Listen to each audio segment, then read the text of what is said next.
దేవుని స్తోత్రం. హల్లెలూయా. స్తోత్రం. నజరేయుడా నా యేసయ్యా, ఎన్ని యుగాలకైనా ఆరాధ్య దైవము నీవేనని గళమెత్తి నీ కీర్తినే చాటెదా. నజరేయుడా నా యేసయ్యా, ఎన్ని యుగాలకైనా ఆరాధ్య దైవము నీవేనని గళమెత్తి నీ కీర్తినే చాటెదా. నజరేయుడా నా యేసయ్యా, ఆకాశ గగనాలను నీ జనతో కొలిచితివి. ఆకాశ గగనాలను నీ జనతో కొలిచితివి. శూన్యములో ఈ భూమిని, శూన్యములో ఈ భూమిని వేలాడదీసిన నా యేసయ్యా, నీకే వందనం, నీకే వందనం, నీకే వందనం, నీకే వందనం. నజరేయుడా నా యేసయ్యా, ఎన్ని యుగాలకైనా ఆరాధ్య దైవము నీవేనని గళమెత్తి నీ కీర్తినే చాటెదా. నజరేయుడా నా యేసయ్యా, అగాధ సముద్రాలను నీవే ఎల్లలు వేసితివి. అగాధ సముద్రాలకు నీవే ఎల్లలు వేసితివి. జలములలో బడి నే వెళ్ళినా, జలములలో బడి నే వెళ్ళినా నన్నేమి చేయవు నా యేసయ్యా, నీకే వందనం, నీకే వందనం, నీకే వందనం, నీకే వందనం. నజరేయుడా నా యేసయ్యా, ఎన్ని యుగాలకైనా ఆరాధ్య దైవము నీవేనని గళమెత్తి నీ కీర్తినే చాటెదా. నజరేయుడా నా యేసయ్యా, సియోను శిఖరాగ్రము నీ సింహాసనమాయెను. సియోను శిఖరాగ్రము నీ సింహాసనమాయెను. సియోనులో నిన్ను చూడాలని, సియోనులో నిన్ను చూడాలని ఆశతో ఉన్నాను నా యేసయ్యా. సియోనులో నిన్ను చూడాలని ఆశతో ఉన్నాను నా యేసయ్యా, నీకే వందనం, నీకే వందనం, నీకే వందనం, నీకే వందనం. నజరేయుడా నా యేసయ్యా, ఎన్ని యుగాలకైనా ఆరాధ్య దైవము నీవేనని గళమెత్తి నీ కీర్తినే చాటెదా. నజరేయుడా నా యేసయ్యా. హల్లెలూయా. మీరు కూడా చెప్పండి హల్లెలూయా. నా చిన్ని చేతులు చప్పట్లు కొడితే మళ్ళా నా చిన్ని చేతులు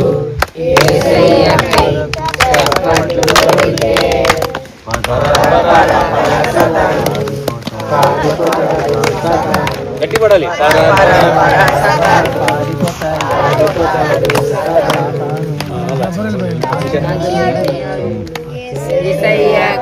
ముందుకేస్తే నా చిన్ని అడుగులు ఏసయ్యకై ముందుకేస్తే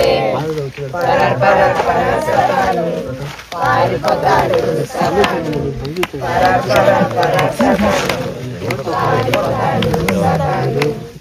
మీరు పారిపోతారు సైతాన్ అంటున్నాడు.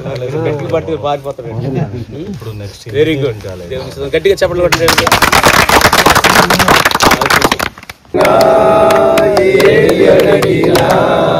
జరిగేది నీ చిత్తమే ప్రభువా,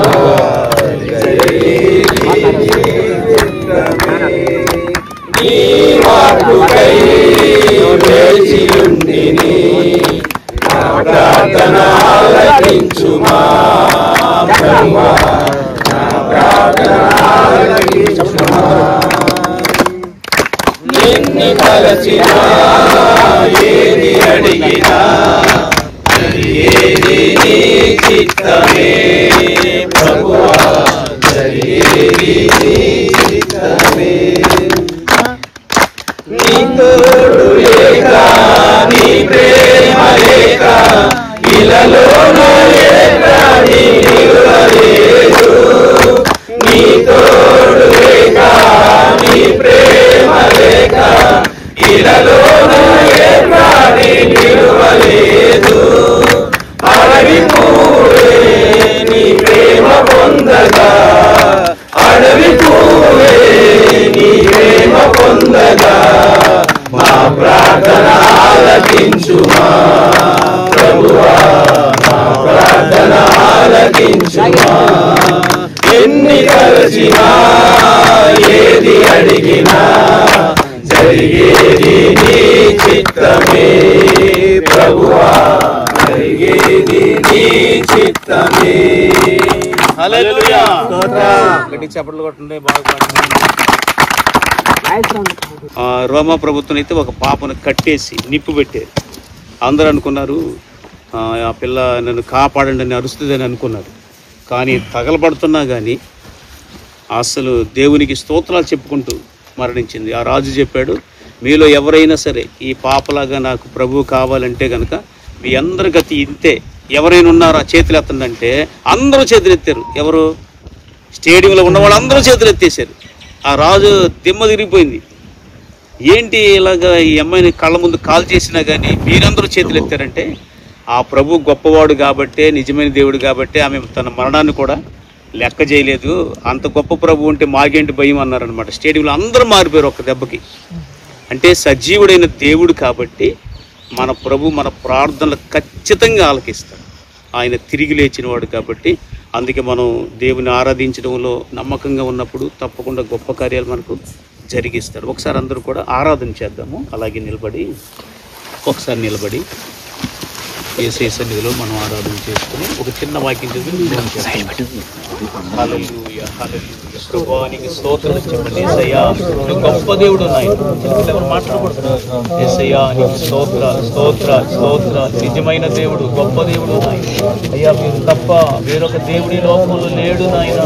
నువ్వు నిజమైన దేవుడు నాయన. ప్రభువా ఈ దినాల్లో కూడా ఎంతో మంది నీ కోసం ప్రాణం పెట్టారు నాయన. ప్రవీణ్ పగడాల అని అమెరికాలో గొప్ప దైవ సేవకుడు, ఎంతో మంది నీ కొరకు ప్రాణం పెట్టారు. నువ్వు నమ్మదగిన దేవుడు నాయన, నిజమైన దేవుడు నాయన. యేసయ్య మా కోసం మరణించి తిరిగి లేచారు నాయన. హల్లెలూయా. అందరూ కనిపిస్తారు. ఒక్కరు కూడా కళ్ళు తెరవకుండా చేతులు చాపండి. ప్రభు వైపు చేతులు చాపి హల్లెలూయా. అయ్యా మా మనవుడు ఆలకించేవాడు నీవే నాయన. నువ్వు జీవము గల దేవుడు నాయన, కన్నీరు తుడిచే దేవుడు, సమస్త సమస్యలు తొలగించేవాడవు నీవే, కుటుంబ ఇబ్బందులు తొలగించేవాడవు నీవే నాయన.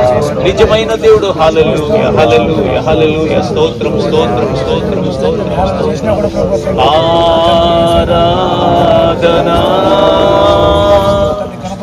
ఆరాధనా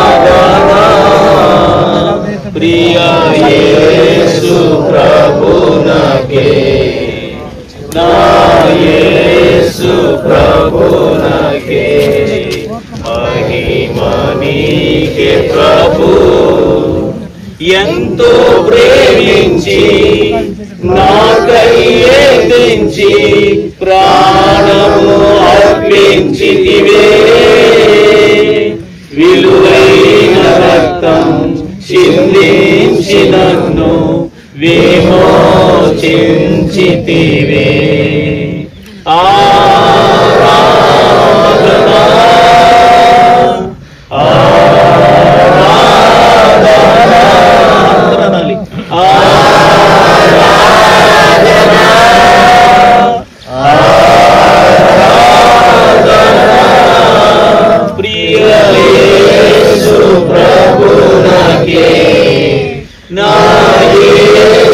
ప్రభునకే మహిమ నీకే ప్రభు. యేసయ్యా మీ ఉన్నతమైన నామాన్ని బట్టి వందనాలు. మేమందరం నిన్ను స్తుతించడానికి ఈ గొప్ప సమయం ఇచ్చినందుకై నీకు వందనాలు. పురుషులముగా మేమందరం నీ సన్నిధిలో ఉన్నాము. ద్వితీయోపదేశకాండలో చెప్పారు, పురుషులందరూ కరిస్తున్నాము తండ్రి. హల్లెలూయా. ఎవరైనా ప్రార్థన అవసరం ఉంటే చెప్పండి, ప్రార్థించండి. ఎక్కడికి కూర్చో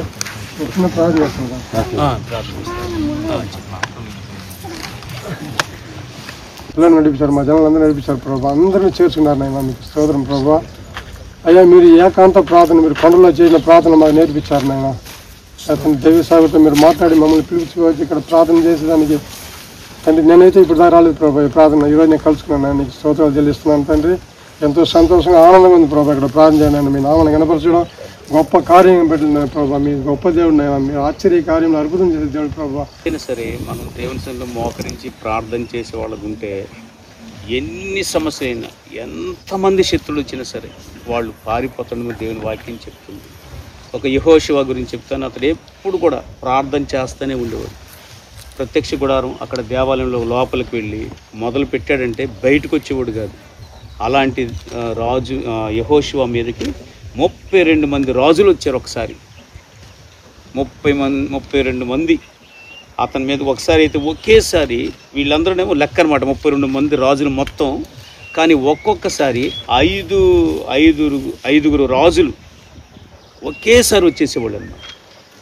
అట్లాగే మనకి ఒక అధ్యాయం కనిపిస్తుంది దాంట్లో. మనం యెహోషువ గ్రంథం ఒకసారి చూడండి, ఒక్క మాట చదువుకుని ప్రార్థన చేసుకుందాం. ఈరోజు మనకి భోజనం లేట్ అయిపోయింది, కొద్దిసేపు మనం గడిపేవాళ్ళం. చూడండి ఒక్కసారి యెహోషువ గ్రంథం చూడండి అందరూ.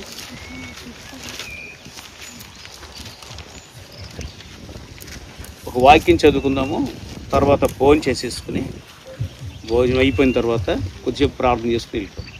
ఓకేనా? అందరి మనసు స్థిమితంగానే ఉందా? బాగుంది బాస్, చాలా సంతోషంగా. వెనకాల పీకలట్లేదు కదా?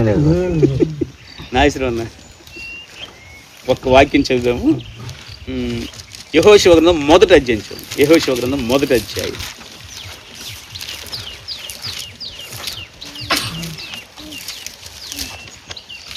మొదటి అధ్యాయము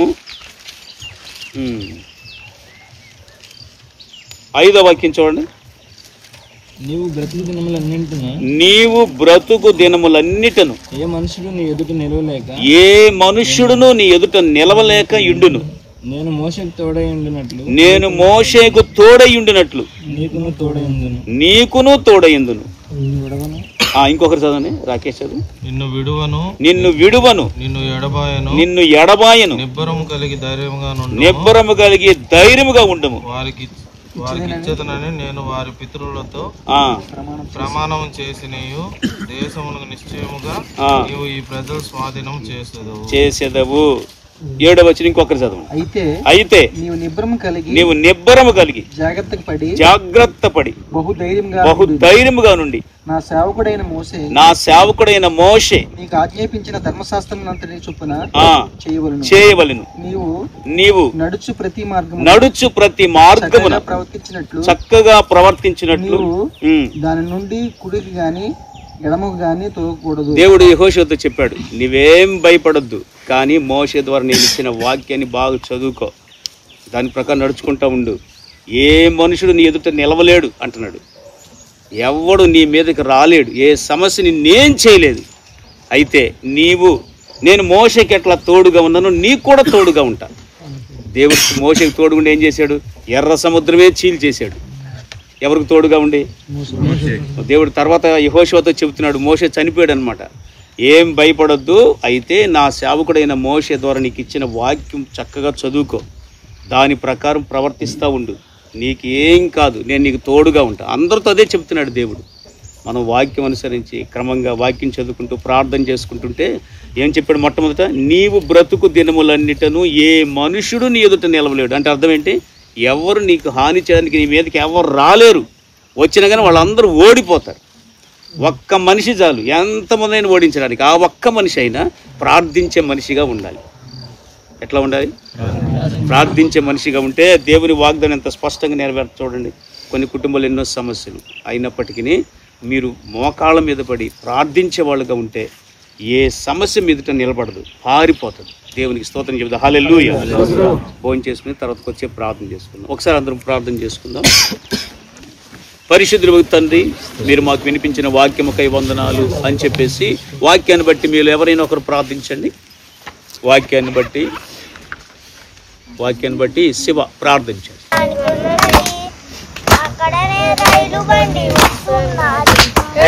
అక్కడనే రైలు బండి వస్తున్నది. చూసారా, ఇలా బాగుపడేది. గట్టిగా చప్పట్లు కొట్టండి. పాటలకు వచ్చుగా ఉండండి. చూడండి, సిగ్గు లేకుండా పాడాలి దేవుని కోసం. రండి, లేవాలి. రాకపోయే మధ్యలో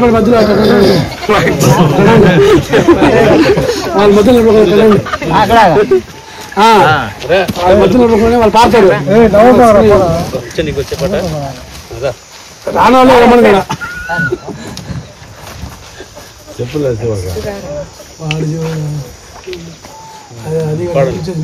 గట్టిగా పాడాలి గొంతుగా. అక్కడనే రైలు బండి వస్తున్నది, అక్కడనే రైలు బండి వస్తున్నది, అక్కడనే రైలు బండి వస్తున్నది, అక్కడనే రైలు బండి వస్తున్నది. పరిశుద్ధుల కందులో చోటున్నది, మంచి సీటు ఉన్నది. పరిశుద్ధుల కందులో చోటున్నది, మంచి సీటు ఉన్నది.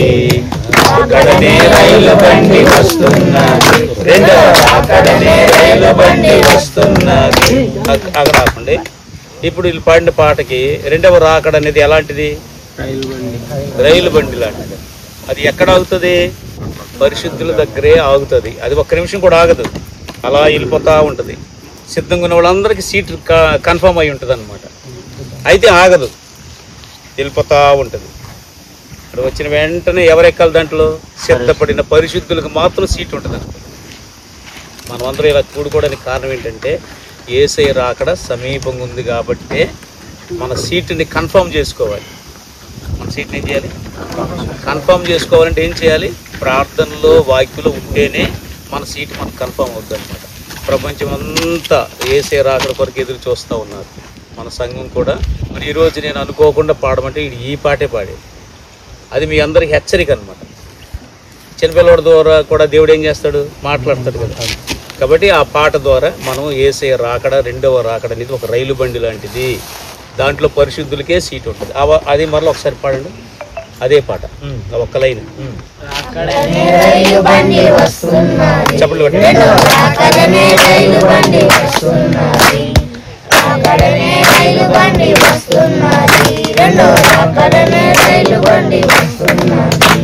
పరిశుద్ధుల కందులో చోటున్నది, మంచి సీట్ ఉన్నది.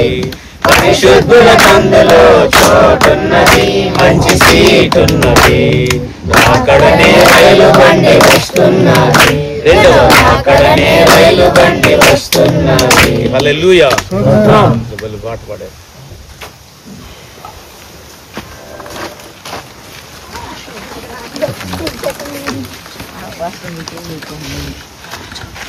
మీలో ఎవరైనా ప్రార్థన అవసరం ఉంటే చెప్పండి, మనం ప్రార్థన చేద్దాము. ఎందుకంటే మనం మరి దేవునికి సమీపంగా ఉండడం కోసమని మనం ప్రార్థనలు విజ్ఞాపన ద్వారా దేవునికి దగ్గరగా ఉంటామన్నమాట. ప్రార్థన లేకపోతే ఇలాంటి సహవాసం ఉండాలి. ఎలాంటి సహవాసం? ఇలాగ దేవుని బిడ్డలందరూ కలిసి ఉండే సహవాసం ఉండాలని వాక్యం చెప్తుంది. మీరు ఒకసారి అపోస్తుల గ్రంథం చూడండి, 4వ అధ్యాయం. అందరూ చూడండి, సహవాసంలో ఉండాలంటే అందరూ యేసయ్య రాకడ వచ్చే టయానికి.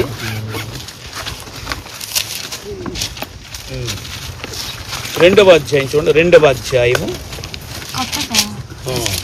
2వ అధ్యాయము గట్టిగా చదవండి ఎవరైనా. 42వ వాక్యం. వీరు అపోస్తలుల బోధ యందును సహవాసమందును రొట్టె విరుచుట యందును ప్రార్థన చేయుట యందును ఎడతెగక ఉండిరి. చూడండి, ఇక్కడ ఒక 3-4 విషయాలు ఉన్నాయి. అందరూ ఈ 3 విషయాలు ఎడతెగకుండా ఉండాలంట. ఎడతెగకుండా అంటే గ్యాప్ ఇవ్వకుండా ఉండాలంట. దేంట్లో? అపోస్తలుల బోధ అంటే దేవుని సేవకుడు చెప్పే వాక్యములో స్థిరంగా ఉండాలంట. తర్వాత సహవాసం అంటే ఏంటి? ఫెలోషిప్. ఇలాగ అందరూ కూడా కలిసి ఇలా దేవుని పిల్లలందరూ కలిసి ఉంటేనే ఆ ఆనందం వేరు, ఆ సంతోషం వేరు. మన కుటుంబాలు వేరు, మన ఊర్లు వేరు, మనం రకరకాల బ్యాక్గ్రౌండ్స్ నుంచి వచ్చాము. కానీ మనందరిలో యేసే రక్తమే ఉంటుంది అన్నమాట. యేసు రక్తము చేత కడగబడ్డం మనందరం. కులాలు ఇవేం ఉండకూడదు అనమాట, ఉండవు అసలు దేవుని పిల్లలకి. మనందరము ఎవరి రక్తంతో కడగబడ్డాం? యేసు రక్తం అనమాట. మన కుటుంబం, అనేక చర్చిలు ఉంటాయి, వాళ్ళ కుటుంబంలాగా ఉండాలన్నమాట, ఎవరికి వాళ్ళే. మళ్ళీ అందరూ కలిసి ఒక కుటుంబం అనమాట. కాబట్టి ఇది మనది ఒక కుటుంబం. ఈ కుటుంబంతో సహా మనం దేవుని దగ్గరికి వెళ్ళేటప్పుడు వీళ్ళు బోధలో ఎడతెగకుండా ఉండాలన్నమాట. దైవ సేవకుడు చెప్పే వాక్యం బాగా వింటూ ఉండాలి. వాక్యం బాగా విని చూడండి. కొంతమంది ముస్లింలు చూడండి, చిన్నప్పుడే వాళ్ళు రౌడీలుగా తయారు చేసేస్తుంటారు, ఉగ్రవాదులుగా తయారు చేసేస్తుంటారు. బోధ అనమాట అది. కానీ ఇది మంది యేసయ్య బోధ. కుడి చెంప మీద కొడితే ఎడమ చెంప త్రిప్పాలని, మనం అబద్ధాలు ఆడకూడదని, బూతులు ఆడకూడదని, ఇది యేసయ్య బోధ. ఇలా ఉంటుంది, ప్రేమగా ఉండాలి. ఈ బోధలో మనం స్థిరంగా ఉండాలి. తర్వాత సహవాసం అంటే ఏంటి? ఇలాగ సహవాసం కలిగి ఉండాలి. సంఘ సహవాసం. మనకి ఏ కార్యక్రమం జరిగినా మొట్టమొదటి విలువ సంఘానికే ఇవ్వాలి. సంఘం అంటే మన సహోదరుల కంటే గొప్ప అనమాట. సంఘానికి ఎక్కువ విలువ ఇవ్వాలి. యేసయ్య సహోదరులు అనమాట. మీకోసం వాళ్ళ దగ్గర డబ్బులున్నా లేకపోయినా మీకోసం కన్నీటితో ప్రార్థించేది సంఘమే. అయ్యా మాకు ఒక అవసరం వచ్చింది, ప్రార్థన చేయండి అనగానే ఎవరు చేస్తారు? సంఘం. ఆ బంధువులు ఉంటారు, వాళ్ళు ఏంటంటే సలహాలు ఇస్తుంటారు. డబ్బులు తీసుకుపోరా, అది ద్వారా అని చెప్తుంటారు. కానీ వీళ్ళ దగ్గర డబ్బులు ఉన్నా లేకపోయినా ఏం చేస్తారు? ప్రార్థన చేస్తారు. అది గొప్ప సంఘం. కాబట్టి యేసయ్య కూడా అమ్మను తమ్ముళ్ళు వచ్చినప్పుడు, ప్రభువా మీ తల్లి సహోదరులు వచ్చారు అని చెప్తే, నా తల్లి సహోదరులు ఎవరు? నా వాక్యం విని దాని ప్రకారం నడుచుకున్న వారే నా తల్లి నా సహోదరులు అని చెప్పాడు. కాబట్టి మనందరం యేసయ్య సహోదరులు. అంటే యేసయ్య కూడా రక్త సంబంధికులకి విలువ ఇవ్వాల. ఎవరికి ఇచ్చాడు? సంఘం అన్నమాట. సంఘానికి ఇచ్చాడు. వాళ్ళ విలువ అంటే దూరంగా పెట్టమని కాదు అర్థం. మొదటి విలువ దేవుని బిడ్డలకే ఇవ్వాలి. అలా ఎక్కువగా సంఘంతో సహవాసం ఉంటే ఒక చిన్న కష్టం రాగానే వెంటనే ఫోన్ చేసి చెప్తారనమాట, మా కోసం ప్రార్థించండి. అది గొప్ప దేవుని సన్నిధికి పొగలాగా వెళ్తుంది అనమాట విజ్ఞాపన. అట్లా సహవాసంలో ఉండాలి, స్థిరంగా ఉండాలి. తర్వాత మూడోది ఏంటి? రొట్టె విరుచడంలో. చాలామంది బల్లారాధన అనమాట. అంటే క్రమంగా బల్లారాధన అనగానే ఇక అది ఆ రొట్టె విరచడంలో అందరూ పాల్గొనాలన్నమాట. రొట్టె తీసుకునే సమయం వస్తుంది కదా, ఇంకా దాన్ని అసలు ఎట్టి పరిస్థితులు మిస్ అవ్వకూడదు అనమాట.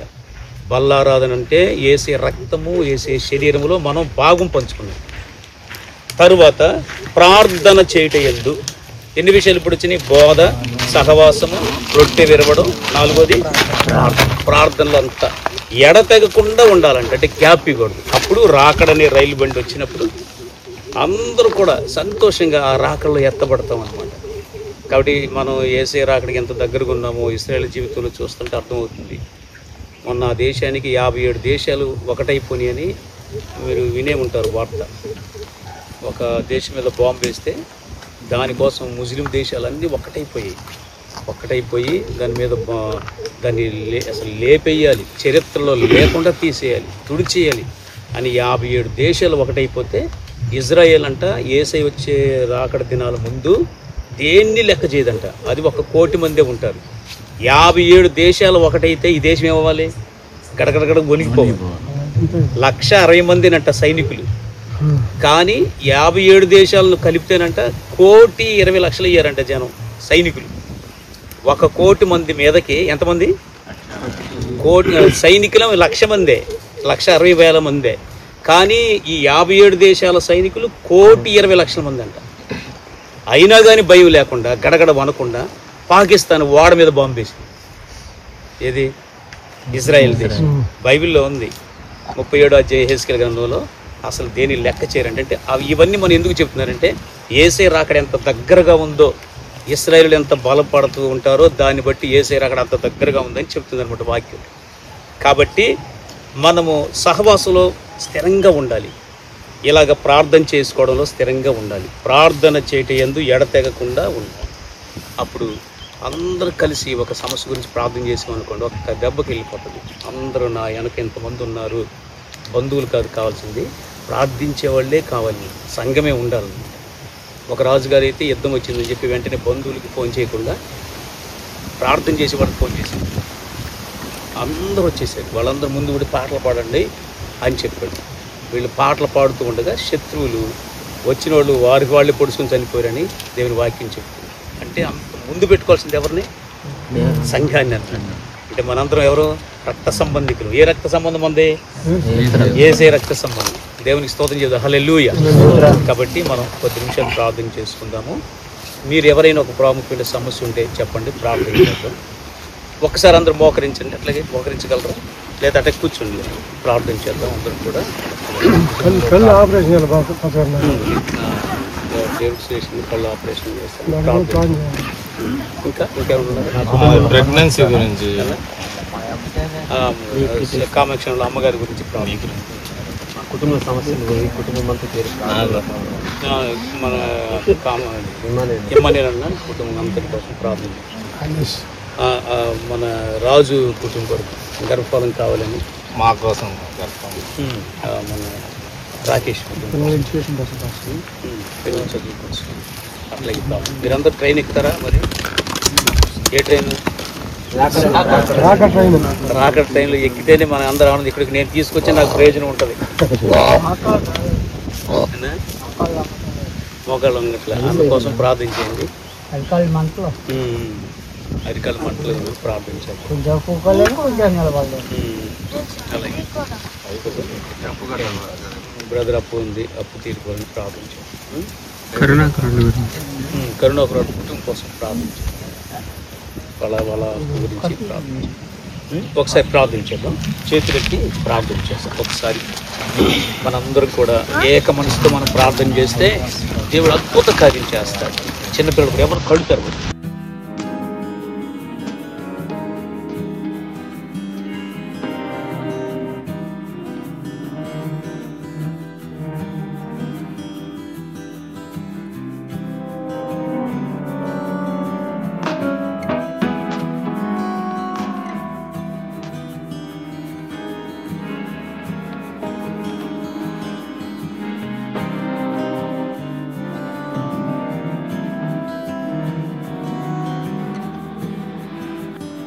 మనందరికి తోడుగా ఉండి నడిపించునుగాక. ఆమేన్. యేసు రక్తమే అపవాది కలంతా యేసు నామ సంపూర్ణ జయం కలుగునుగాక. హల్లెలూయా, హల్లెలూయా, హల్లెలూయా. అందరికీ వందనాలు.